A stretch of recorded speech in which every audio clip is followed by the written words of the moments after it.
Contoh, seorang laki-laki dia pengen kemudian nikah. Setelah kemudian searching-searching di internet, setelah kemudian lewat perjodohan, lewat ustadznya, dia dapat ada seorang awat cantik seperti yang dia bayangkan, sesuai dengan yang dia inginkan, pintar baca Quran dan sebagainya, tapi tinggalnya di Surabaya misalnya. Maka pergilah dia dari Palembang ke Surabaya karena dia nggak punya duit, karena cinta dia jalani naik motor, teman-teman sekalian. Naik motor dari Palembang pergi ke Surabaya, nyebrang kemudian pergi dari Lampung pergi ke Banten, ke Jakarta, lalu kemudian naik motor di Pantura.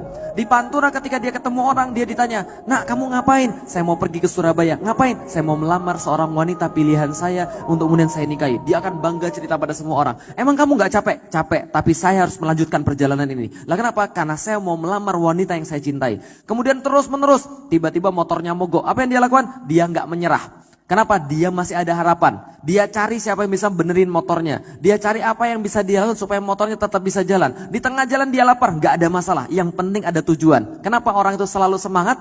Kenapa orang itu selalu punya kemudian sebuah keberanian? Karena dia punya hope namanya. Dia punya namanya harapan. Tapi begitu kemudian di tengah-tengah di Semarang, dia dapat SMS. SMS siapa? "Mohon maaf akhi, saya nggak jadi, sudah ada yang melamar saya, kita batalkan khidbah kita." Kira-kira gimana hidupnya?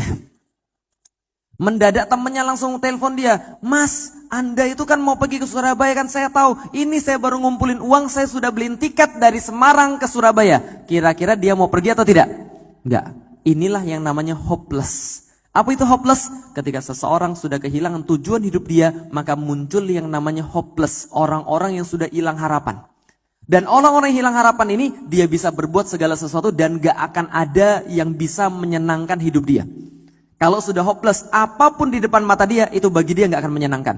Tapi bagi orang yang punya harapan, apapun akan jadi menyenangkan. Paham teman-teman sekalian?